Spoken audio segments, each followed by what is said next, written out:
আসসালামু আলাইকুম বন্ধুরা, আমি রাকিব রায়হান আজকে নিয়ে এলাম আপনাদের মনে লেগে থাকার মতো একটা থ্রিলার সিনেমা যার নাম ইনসাইড ম্যান। তো গল্পটা আসলে একটা দুর্ধর্ষ ব্যাংক ডাকাতির গল্প। এত সূক্ষ্ম প্ল্যান করে ডাকাতি করা, এটা দেখলে মাথায় নষ্ট হয়ে যাবে আপনাদের। আর গল্পের শেষে আপনাদের জন্য অপেক্ষা করছে মাথা নষ্ট করা আরও একটা টুইস্ট। তো চলুন, গল্প শুরু করার আগে ইন্ট্রো চলতে থাক, আপনারা ততক্ষণে একটা সাবস্ক্রাইব করে দিতে পারেন। আমরা জানি যে পৃথিবীতে এমন 6টা প্রশ্ন আছে যে 6টা প্রশ্নের উত্তর জানা গেলে যে কোনো ঘটনাকে ডিফাইন করা যায়। আর এই 6টা প্রশ্নকে বলা হয় WH ফ্যামিলি। আর এই WH ফ্যামিলিতে ডাব্লু দিয়ে 5টা প্রশ্ন হয়, যথাক্রমে who, when, what, where, why. আর এইচ দিয়ে একটাই মাত্র প্রশ্ন হয়, সেটা হচ্ছে হাউ। তো এই গল্পের শুরুতেই একজন লোক এই 6টা প্রশ্নেরই উত্তর দিচ্ছিল। সে প্রথম প্রশ্ন হু অর্থাৎ কে, এটার জবাব দেয় যে আমার নাম ডেলটেন রাসেল। আর দ্বিতীয় প্রশ্ন হোয়ার মানে কোথায় আছে সে, আর এই প্রশ্নের জবাবে সে বলে যে হতে পারে আমি একটা বদ্ধ ঘর বা জেলখানা অথবা ছোট কোনো ঘরে আছি। তৃতীয় প্রশ্ন হোয়াট অর্থাৎ কি করেছে সে, এটার জবাবে সে বলে যে আমি একটা ব্যাংক ডাকাতি করেছি। আর চতুর্থ প্রশ্ন হোয়েন অর্থাৎ কখন, এটার জবাবে সে বলে যে রিসেন্টলি কয়েকদিন আগেই আমি এই কাজটা সফল করেছি। আর পঞ্চম প্রশ্ন হোয়াই এর জবাবে সে বলে যে আমি টাকার জন্য এসব কিছু করেছি, আর তার চেয়েও বড় কথা আমি নিজেকে প্রমাণ করতে চেয়েছিলাম। আর এখন শেষ প্রশ্ন হাউ অর্থাৎ কিভাবে করেছে, আর এটার উত্তর জানার জন্য এখন সিনেমা আমাদেরকে নিয়ে যায় ফ্ল্যাশব্যাকে গিয়ে আমাদেরকে ম্যানহ্যাটেন ট্রাস্ট ব্যাংক নামের একটা ব্যাংক দেখানো হয়, যেখানে রাসেল আর তার 3 বন্ধু মুখে মাস্ক লাগিয়েছিল ডাকাতি করার জন্য। আর তারা 4 জন ব্যাংকে ঢুকে বন্দুক তাক করে ব্যাংকের ভেতরে থাকা সবাইকে বন্দি বানিয়ে ফেলে। ভেতরে থাকা সবাই ততক্ষণে প্রাণ ভয়ে একদম নিশ্চুপ হয়ে গেছে। আর তখনই দরজার কাছে একজন পুলিশ অফিসার চলে আসে, আর রাসেল তার বন্দুকটি নিয়ে পুলিশ অফিসারের দিকে তাক করে ধরে আর তাকে বলে দেয় যে আমরা ভেতরে অনেকগুলো মানুষকে বন্দি করে নিয়েছি, আর যদি পুলিশ দরজা অবধি আসার চেষ্টা করে তাহলে ভেতরের সকল বন্দীদেরকে আমরা এক এক করে মারতে থাকব। পুলিশ অফিসারটি এই খবর শোনার পর সেই শহরের সবচেয়ে বড় পুলিশ ফোর্সটিকে সেখানে ডেকে নেয়। বিশাল সব গাড়ি বহর নিয়ে অনেক পুলিশ সেখানে এসে হাজির হয়, আর চারপাশের সকল রাস্তা তারা সিল করে দিয়ে পুরো ব্যাংকটাকে ঘিরে নেয়। আর এই পুরো মিশনের যে ইনচার্জ ছিল তার নাম ছিল অফিসার কেইথ। এদিকে এতক্ষণে ঘরের ভেতরে থাকা রাসেল আর তার 3 বন্ধু সকল বন্দীদের থেকে তাদের মোবাইল কেড়ে নিয়েছিল, কিন্তু সেখানে ব্যাংকে কাজ করা একজন কর্মচারীর কাছ থেকে তারা কোনো মোবাইল খুঁজেই পায় না।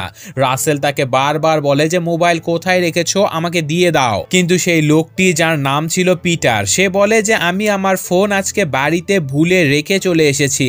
কিন্তু রাসেল তাকে একদমই বিশ্বাস করে না, তাই সে সেখানে থাকা সকল বন্দীদের মোবাইল চেক করে পিটারের ফোন নাম্বার বের করে ফেলে। আর সে পিটারের নাম্বারে কল দেওয়ার সাথে সাথে পিটারের ফোনটি দরজার পেছন থেকে বেজে ওঠে। আসলে পিটার ডাকাতির লক্ষণ দেখে তার মোবাইলটা দরজার পেছনে লুকিয়ে ফেলেছিল, কিন্তু পিটারের এমন ব্যবহার দেখে রাসেল প্রচণ্ড রেগে যায়, আর সে পিটারকে দরজার অপর পাশে নিয়ে গিয়ে প্রচণ্ডভাবে মারতে থাকে।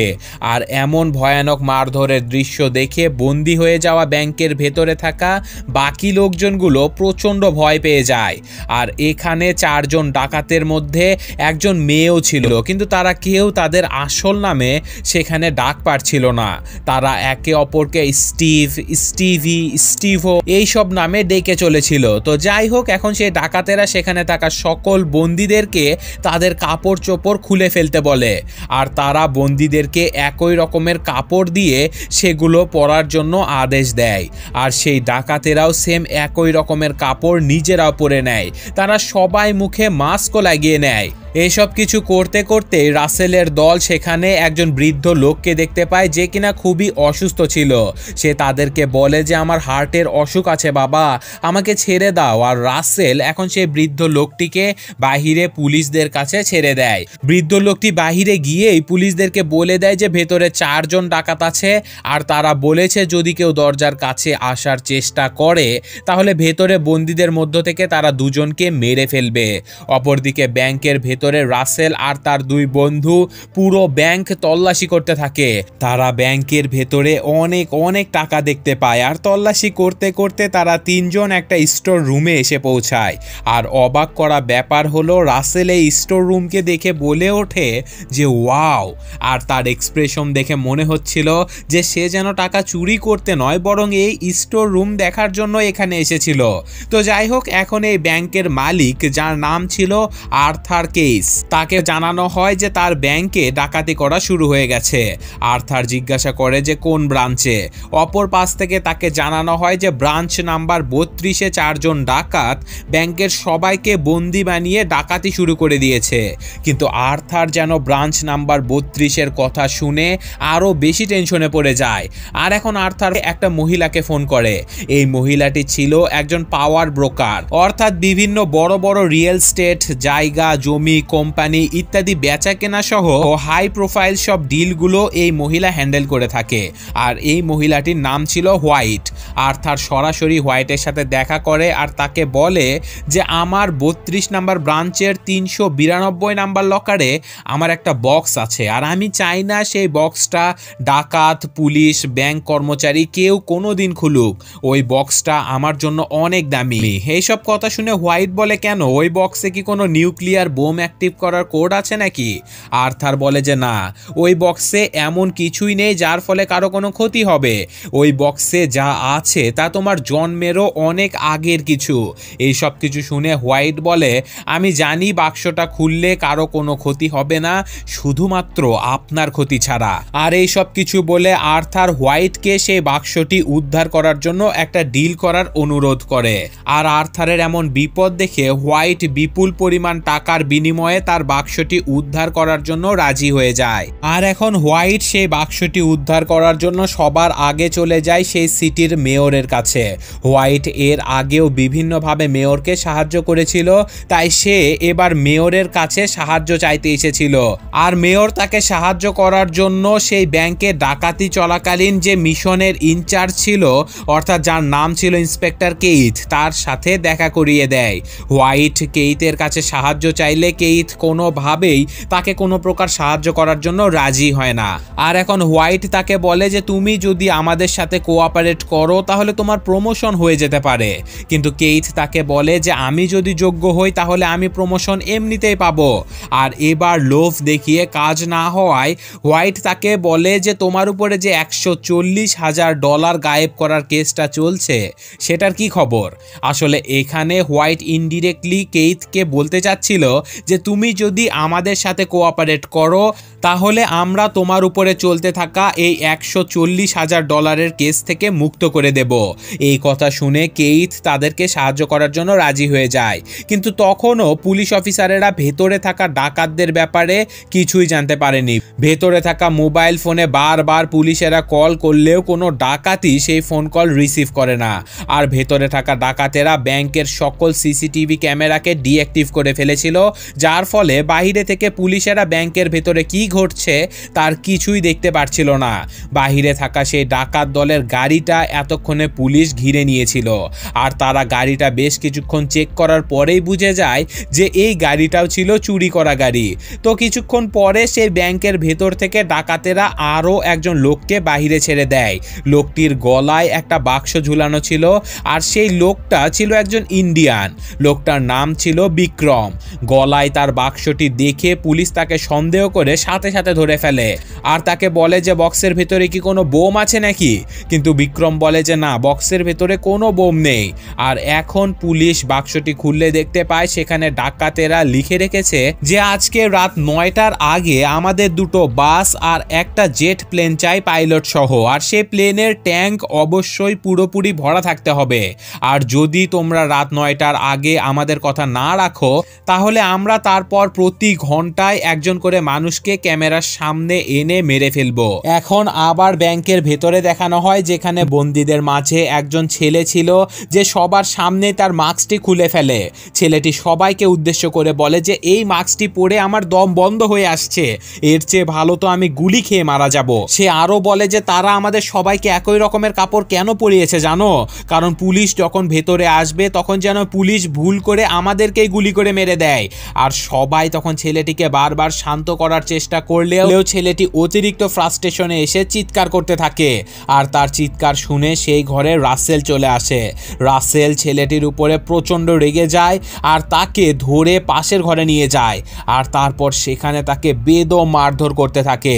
আর এখন ডাকাতেরা পুলিশের উদ্দেশ্যে আরও একটা চিঠি পাঠায়, যেখানে তারা লিখেছিল যে ভেতরে থাকা 55 জন লোক সবাই প্রচণ্ড ক্ষুধার্ত, তোমরা জলদি তাদের জন্য খাবার পাঠিয়ে দাও। আর এখন বাইরে থাকা পুলিশেরা সিদ্ধান্ত নেয় যে তারা ভেতরে থাকা লোকজনদের জন্য পিৎজা পাঠাবে আর তারা সেই পিৎজার ভেতরে ট্রান্সমিটার সেট করে দেবে, যার ফলে ভেতরে থাকা তাদের কথাবার্তাগুলো বাইরে থেকে পুলিশেরা সব কিছুই শুনতে পারবে।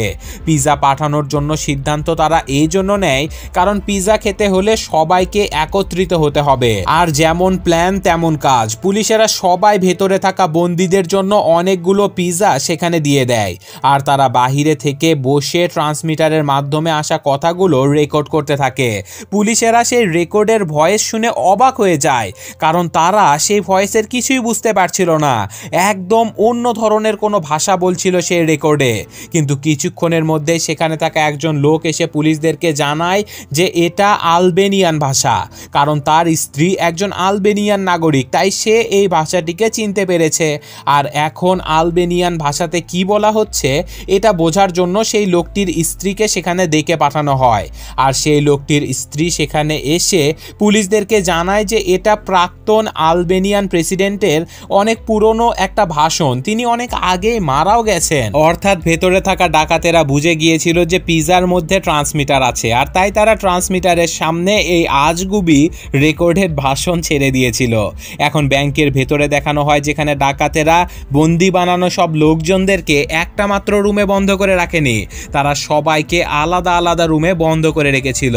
আর এখন রাসেলের একজন মেয়ে সাথী ছিল যার নাম ছিল স্টিভি। আর এখন সেই মেয়েটি একটা ঘর থেকে 4 জন বন্দিকে ধরে নিয়ে গিয়ে অন্য আরেকটা কেবিনে রেখে দেয়, যে 4 জন বন্দির ভেতরে একজন মেয়েও ছিল।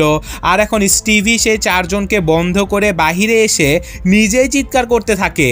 আর এখন স্টিভিকে তারই আরও একজন সাথী আবার সেই 4 জন বন্দির কাছে নিয়ে যায়, যাদেরকে কিছুক্ষণ আগে স্টিভি নিজেই সেই কেবিনে বন্ধ করে রেখেছিল।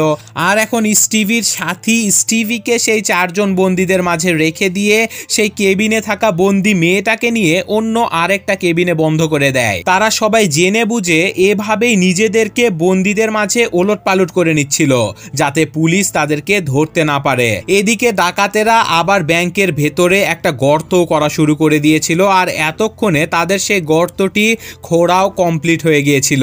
এদিকে বাইরে থেকে হোয়াইট পুলিশ অফিসার কেইথের সাহায্য নিয়ে ভেতরে থাকা রাসেলের সাথে ফোনে যোগাযোগ করতে সক্ষম হয়।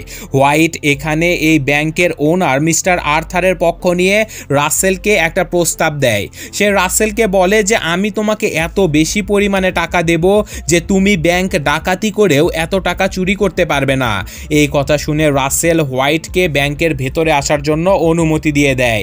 আর এখন হোয়াইট আর রাসেল দুজনেই মুখোমুখি হয়। হোয়াইট তাকে বলে যে দেখো, তুমি খুব ভালোভাবে জানো যে তুমি এখান থেকে নিরাপদে কখনোই বেরিয়ে যেতে পারবে না, তুমি পুলিশের কাছে স্যারেন্ডার করে দাও, সর্বোচ্চ তোমার 2 থেকে 3 বছরের সাজা হবে। আর তারপর যখন তুমি ছাড়া পাবে তখন তোমার অ্যাকাউন্টে $20 লাখ পৌঁছে দেওয়া হবে।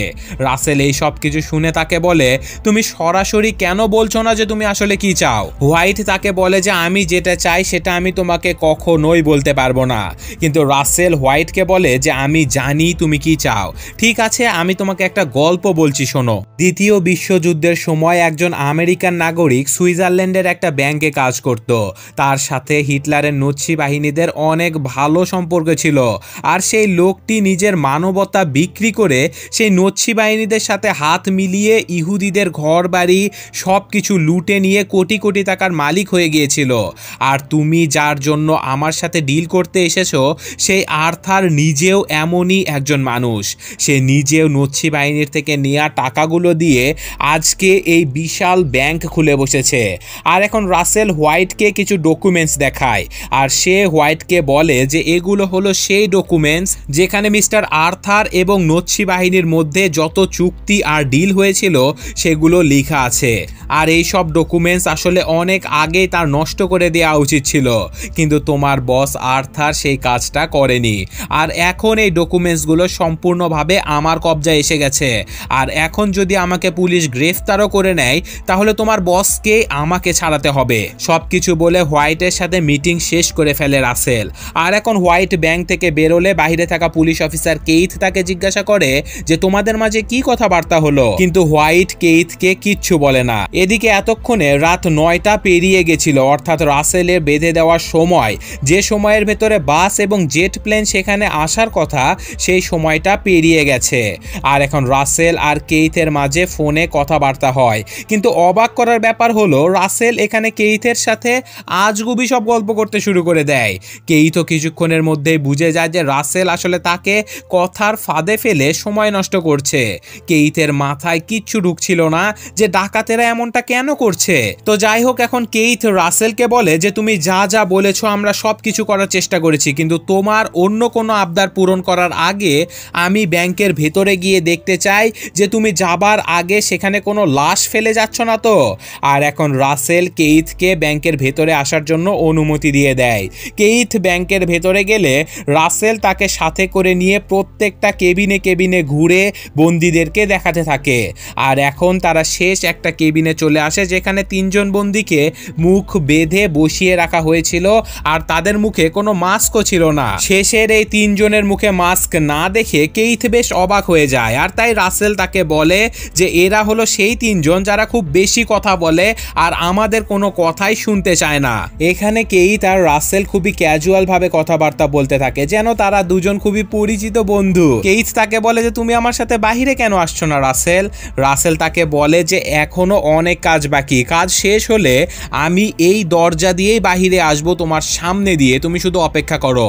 এটি বলে কেইথ সেখান থেকে বেরিয়ে যাবার আগে রাসেলের সাথে হ্যান্ডশেক করে, আর এখনই কেইথ রাসেলকে হাত ধরে মাটিতে ফেলে দেয়।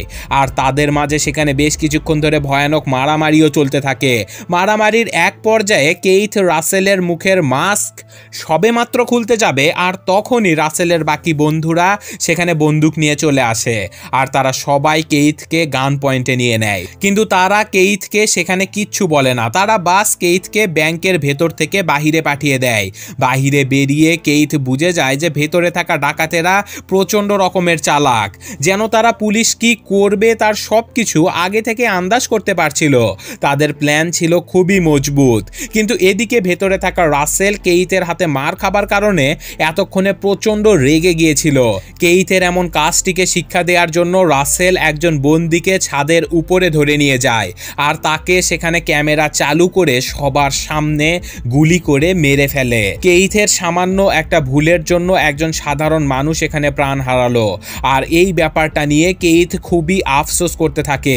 সে রাসেলের উপরে প্রচণ্ড রেগে যেতে থাকে, কিন্তু ততক্ষণে কেইথের এই ঘটনাটা কেইথের সিনিয়র জেনে গিয়েছিল, আর সে সেখানে এসে কেইথকে এই মিশন থেকে সরাসরি অব্যাহতি দিয়ে দেয়।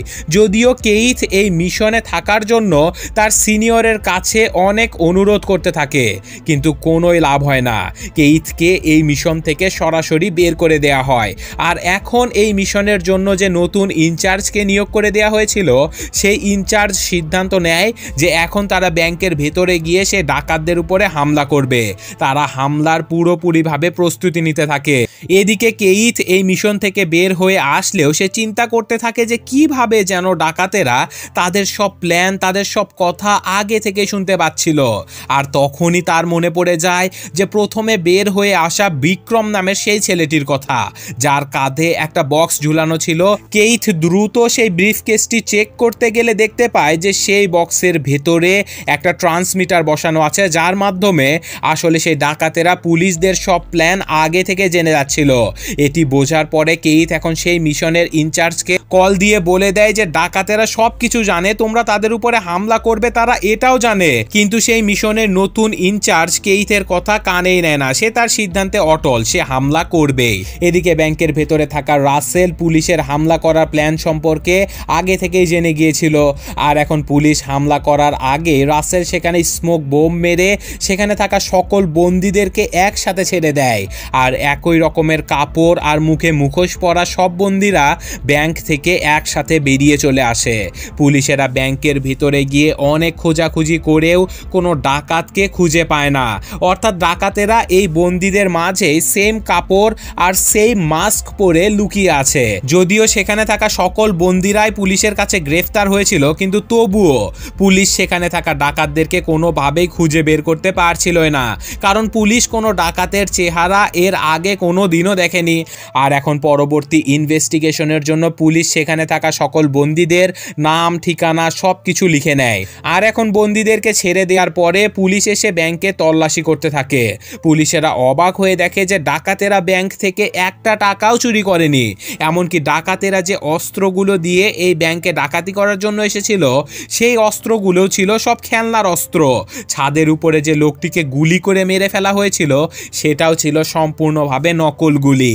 অর্থাৎ না তো এই ব্যাংকে কোনো ডাকাতি হয়েছে, না কোনো খুন হয়েছে, সব কিছুই হয়েছে শুধুমাত্র একটা নাটক।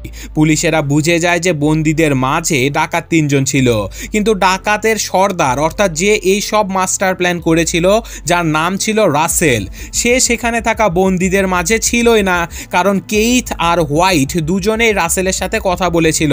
আর সেখানে বন্দীদের মাঝে রাসেলের মতো কাউকেই তারা দেখতে পায়নি। আসলে রাসেলের প্ল্যান ছিল যে তাদের দলের লোকজন সেই বন্দীদের মাঝে একেবারে মিশে যাবে, যাতে পুলিশ তাদেরকে কোনোভাবেই খুঁজে না পায়। পরিস্থিতির বিপক্ষে কোনো প্রমাণ না পাওয়ার কারণে ইন্সপেক্টর কেইথের সিনিয়র তাকে এই কেস বন্ধ করে দিতে বলে, কারণ না তো ব্যাংক থেকে কোনো টাকা চুরি হয়েছে, না কারো খুন হয়েছে, আর না কেউ এই ডাকাতির বিপক্ষে পুলিশে কমপ্লেন করেছে। আর তাই তারা এই কেসটাকে সামনের দিকে এগিয়ে নিয়ে যেতেই চায় না। বাধ্য হয়ে কেইথ সেই কেসটা থেকে এখন সরে আসে, কিন্তু কেইথের মনে একটা প্রশ্ন প্রচণ্ডভাবে গেঁথে গিয়েছিল যে রাসেল কোথায় গেল। না তো সে ব্যাংক থেকে বাহিরে এসেছে, না ব্যাংক থেকে সে কোথাও পালিয়ে গেছে, তাহলে সে হাওয়ায় গায়েব কিভাবে হয়ে গেল? তাই পুলিশের সাহায্য ছাড়াই ইন্সপেক্টর কেইথ রাসেলের ব্যাপারে বিভিন্নভাবে তদন্ত করতে থাকে। আর তদন্তের এক পর্যায়ে কেইথ জানতে পারে যে আর্থার তার ডকুমেন্টস রাখার যে 392 নাম্বার লকারের কথা বলেছিল, আসলে সেই ব্যাংকে 392 নাম্বার লকার ছিলই না। এটি দেখার পর থেকে কেইথের মনে সন্দেহ আবার দানা বাঁধতে শুরু করে। অপরদিকে এই ব্যাংকের মালিক আর্থারের কাছে সেই পাওয়ার ব্রোকার হোয়াইট এসেছিল। হোয়াইট তাকে বলে যে ব্যাংক থেকে সেই ডাকাতেরা শুধুমাত্র তোমার ডকুমেন্টসগুলোই নিয়ে পালিয়ে গেছে, হতে পারে ওরা পরবর্তীতে তোমার সাথে যোগাযোগ করবে আর তোমার কাছ থেকে অনেক টাকা চেয়ে নেবে। তুমি আসলেই নচ্ছি বাহিনীর সাথে হাত মিলিয়ে খুবই বেইমানি করেছো দেশের সাথে। এটি শুনে আর্থার বলে যে আমি দ্বিতীয় বিশ্বযুদ্ধের সময় যুবক ছিলাম, আর আমি যে কোনোভাবেই হোক টাকা কামাতে চাইতাম, আর তাই আমি নচ্ছি বাহিনীর সাথে হাত মিলিয়ে এই শর্টকাট রাস্তায় এগিয়ে গেছি। কিন্তু এরপর থেকে আজ অবধি অনুশোচনায় পুড়ে চলেছি। আমি আসলেই বিশাল ভুল করে ফেলেছি। এইসব কিছু শুনে হোয়াইট বলে যে তোমার ইমোশনাল গল্পে আমি বোকা হতে আসিনি এখানে। আমি জানি ওই বাক্সতে শুধুমাত্র তোমার ডকুমেন্টসই নয়, আরও অনেক দামি কিছু ছিল, আর সেটা ছিল অনেক অনেক দামি হীরা। আর সেই কোটি কোটি টাকা দামের হীরাগুলোর জন্যই ডাকাতেরা শুধুমাত্র তোমার বাক্সটা নিয়ে সেখান থেকে পালিয়ে গেছে। আর এটা শুনে আর্থার একটু হেসে বলে যে হ্যাঁ, সেখানে শুধু হীরাই নয়, বরং এমন একটা মহামূল্যবান আংটি ছিল যেটা কিনা প্যারিসের অনেক বড় একজন ব্যাংকারের স্ত্রীর ছিল। আর সেই ব্যাংকারটি ছিল দ্বিতীয় বিশ্বযুদ্ধের সময়কার, আর তারা ইহুদি পরিবারে ছিল, আর তারা সবাই আমার বন্ধু ছিল। আমি চাইলে তাদেরকে নচ্ছি বাহিনীর হাত থেকে বাঁচাতে পারতাম, কিন্তু নচ্ছি বাহিনী তাদেরকে ধরে দেওয়ার জন্য আমাকে অনেক বেশি পরিমাণে টাকা দিয়েছিল। আর তুমি বুঝতেই পারছো আমি তাদের সাথে কি করেছি। আশা করি তুমি আমার এই সিক্রেটটাকে আজীবনই সিক্রেট হিসেবে রাখবে। কিন্তু এখানেই হোয়াইট আর্থারকে ধরে বসে। সে আর্থারকে বলে যে ওসামা বিন লাদেনের ভাতিজা আমেরিকাতে একটা ফ্ল্যাট কিনতে চায়, আর আমি তাকে একটা ফ্ল্যাট কিনে দিতে চাই, কিন্তু রেফারেন্স হিসেবে তোমার নিজের নাম দিতে হবে, তবেই আমি তোমার এই সিক্রেটটাকে সিক্রেট হিসেবে রাখবো। এখানে হোয়াইট একরকম ভাবে আর্থারকে ব্ল্যাকমেইলই করতে থাকে, আর আর্থার তার নিজের কথাই সেখানে ফেসে যায়। আর কোনো উপায়ন্ত না পেয়ে আর্থার সেই ফ্ল্যাট কেনার জন্য রেফারেন্স হিসেবে নিজের নাম দিয়ে দেয়। আর এখন দেখানো হয় সিনেমার একদম শুরুর সিন, যেখানে রাসেল সেই WH ফ্যামিলির প্রশ্নগুলোর উত্তর দিয়ে যাচ্ছিল। আসলে রাসেল ব্যাংক থেকে এখনো বাইরেই বেরোয়নি। ডাকাতি করার শুরুর দিকে রাসেল যখন একটা স্টোর রুমে এসে অবাক হয়ে ওয়াও বলেছিল, আসলে সেই স্টোর রুমের সেলফগুলোকে একটু এগিয়ে দিয়ে তার পেছনেই একটা জেলখানার মতো বদ্ধ ঘর বানিয়ে নিয়েছিল রাসেলের দল। আর সেখানে প্রয়োজনীয় সকল জিনিসপত্রগুলো নিয়ে রাসেল বসেছিল। আর সেই ডাকাতেরা যে গর্তটা করেছিল সেটা করেছিল রাসেল যেন বাথরুমে যাওয়া আসি করতে পারে। আর এখন সেই বদ্ধ করে 7 দিন থাকার পরে অবশেষে রাসেল সেলফে থাকা কিছু বক্স সরিয়ে সেখান থেকে বেরিয়ে আসে। 7টা দিন রাসেল জেলখানার মতো একটা খুপড়ি ঘর থেকে বেরিয়ে সেই ব্যাংক থেকে বেরিয়ে আসছিল। আর বেরোনোর সময় হঠাৎই তার সাথে ইন্সপেক্টর কেইথের ধাক্কা লেগে যায়। আসলে রাসেল জানতো যে ইন্সপেক্টর কেইথ এখন ঘরের ভেতরে ঢুকছে, কারণ ব্যাংকের বাহিরে রাসেলের টিমের আরো কয়েকজন মেম্বার সেখানে গাড়িতে বসে তার জন্য অপেক্ষা করছিল। আর তারা রাসেলকে আগেই বলে দিয়েছিল যে কেইথ ব্যাংকের ভেতরে যাচ্ছে, কিন্তু রাসেল ইচ্ছে করেই তার সাথে ধাক্কা খায়। আর এখন সে ব্যাংকের প্রধান দরজা দিয়ে বেরিয়ে আসে, যে দরজা দিয়ে বেরোনোর কথা সে কেইথকে বলে দিয়েছিল। আর এখন ইন্সপেক্টর কেইথ সে ব্যাংকের ভেতরে এসে 392 নাম্বার লকারটা চেক করতে থাকে। আর সেই লকারটা খুলতেই কেইথ দেখতে পায় যে সেখানে একটা চুইংগামের প্যাকেট রাখা আছে, আর আরও রাখা আছে একটা মহামূল্যবান হীরের আংটি। আর এই আংটিটার কথায় আর্থার অর্থাৎ এই ব্যাংকের মালিক সেই পাওয়ার ব্রোকার হোয়াইটকে বলেছিল যে দ্বিতীয় বিশ্বযুদ্ধের সময় সে একটা ইহুদি ব্যাংকারের স্ত্রীর থেকে এটা নিয়েছিল। আর সেই আংটির কাছে কেইথ একটা লেটার খুঁজে পায় যেখানে লেখা ছিল যে ফলো দ্য রিং, অর্থাৎ এই আংটিটাকে অনুসরণ করো। এটি দেখে কেইথের ভেতরে আবার সন্দেহ জাগ্রত হয়। এদিকে ব্যাংকের বাহিরে রাসেল তার বাকি সাথীদের সাথে গাড়িতে বসেছিল, যেখানে রাসেলের সাথে আরও 4 জন সহকারী ছিল। অর্থাৎ ব্যাংক ডাকাতির সময় সেখানে 4 জন নয় বরং 5 জন ছিল। আর তাদের মাঝে একজন সব সময় বন্দীদের মাঝে মিশেছিল। আর সেই লোকটির নাম ছিল স্যাম। সে নিজেও একজন ইহুদি ছিল, আর সে ছিল কলম্বিয়ান ল স্কুলের একজন প্রফেসর। সে সেখানকার ছাত্রদের দ্বিতীয় বিশ্বযুদ্ধের সময়কার ভয়াবহতা এবং সামান্য টাকার জন্য আমেরিকান লোকদের বিশ্বাসঘাতকতা এইসব ব্যাপারে ছাত্রদেরকে জানাতো। আসলে রাসেল দ্বিতীয় বিশ্বযুদ্ধের সময়কার সেই বিশ্বাসঘাতকদের মাঝে এই ব্যাংক মালিক আর্থারকে খুঁজে পেয়েছিল স্যামের মাধ্যমে। সেই প্রফেসর স্যামই তাকে জানিয়েছিল যে আর্থার কিভাবে এত টাকার মালিক হলো আর তার ডকুমেন্টসগুলো কোথায় আছে। অপরদিকে ইন্সপেক্টর কেইথ সেই ব্যাংকের মালিক আর্থারের সাথে দেখা করতে গিয়েছিল, আর তাকে সেই আংটিটি দেখিয়ে বলে যে তোমার এই ব্যাংক 1948 সালে প্রথম খুলেছিল, আর এটাই ছিল তোমার প্রথম ব্যাংক। কিন্তু 1948 সাল থেকে আজ অবধি 392 নাম্বার লকারের ব্যাপারে কোনো ইনফরমেশনই নেই। আমি এই ব্যাপারে আরো গভীরভাবে বিচার বিশ্লেষণ করব। আসলে ইন্সপেক্টর কেইথ বুঝে গিয়েছিল যে এই ডাকাতি কোনো না কোনোভাবে দ্বিতীয় বিশ্বযুদ্ধের সময়কার কোনো নৃশংসতার প্রতিশোধ হতে পারে। আর সে এটাও বুঝে গিয়েছিল যে আর্থার সেই লোকদের মাঝেই কেউ একজন হবে যে কিনা দ্বিতীয় বিশ্বযুদ্ধের সেই কঠিন পরিস্থিতিতেও বিশ্বাসঘাতকতা করে নচ্ছি বাহিনীর সাথে হাত মিলিয়েছিল। আর এখন কেইথ সেখান থেকে চলে আসে হোয়াইটের সাথে দেখা করতে। হোয়াইট এখানে এই শহরের মেয়রের সাথে বসেছিল। আর এখানে কেইথ এসে হোয়াইটকে একটা ফোন নাম্বার দেয়, যে নাম্বারটা ছিল department of war crime issue অফিসের। আসলে কেইথ হোয়াইটকে এটা বুঝাতে চাচ্ছিল যে সে আসলে বুঝে গেছে যে আর্থার যুদ্ধাপরাধী, আর এখন সে এই কেসের একদম গভীরভাবে তদন্ত করে সত্যটা উদ্ঘাটন করবে। তো যাই হোক, কেইথ যেহেতু ডাকাতির সময় হোয়াইটকে সাহায্য করেছিল, তাই হোয়াইট তাকে দেয়া কথা মতো আর্থারের উপরে থেকে $140,000 চুরির যে কেসটা চলছিল সেটা থেকে তাকে মুক্ত করে দেয়। আর এখন আর্থার যেন সবকিছু বিজয় করে তার বাড়িতে ফিরে আসে। আর সে তার বাড়িতে ফিরে এসে তার কোটের পকেটে হাত দিয়ে সেখানে একটা হিরে খুঁজে পায়। আর সাথে সাথে আর্থারের মনে পড়ে যায় যে এই হিরেটা সম্ভবত ব্যাংকে ঢোকার সময় যে লোকটির সাথে ধাক্কা লেগেছিল সেই দিয়ে গেছে। আর সে বুঝে যায় যে সেই লোকটি হয়তো রাসেল ছিল, কারণ রাসেল তাকে বলেছিল যে সে ব্যাংকের সদর দরজা দিয়ে বেরিয়ে যাবে। আর এই হিরেটা রাসেল এজন্যই তার পকেটে দিয়ে গিয়েছিল যেন সে এটা বুঝতে পারে যে রাসেল তাকে দেয়া তার কথাটা রেখেছে। আর এরই সাথে সাথে আজকের গল্পটা শেষ হয়ে যায়। আসলে এত বিশাল বড় গল্প মাথায় নষ্ট হয়ে গেছে এক্সপ্লেন করতে গিয়ে। তবে ব্যাংক ডাকাতি নিয়ে আমার দেখা সিনেমাগুলোর মধ্যে সবচাইতে বাস্তবমুখী একটা সিনেমা ছিল এইটা। আর মনে হচ্ছিল যে হ্যাঁ, এভাবেই আসলে ব্যাংক চুরি করা সম্ভব। নয়তো বলিউডে ধুম 3 তো আছে, ব্যাংক চুরি করতে চাইলো আর হয়ে গেল। তো আসলে ব্যাংক চুরি এভাবে হয় না যেমনটা ধুম 3-তে দেখানো হয়েছে। তো যাই হোক, সেটা হোক না হোক সেটা বড় কথা না, গল্প আপনাদের কাছে কেমন লাগছে সেটাই বড় কথা। সেটা আপনারা কমেন্টে জানাবেন। আর আমি আজকের মতো বিদায় নিচ্ছি। আল্লাহ হাফেজ।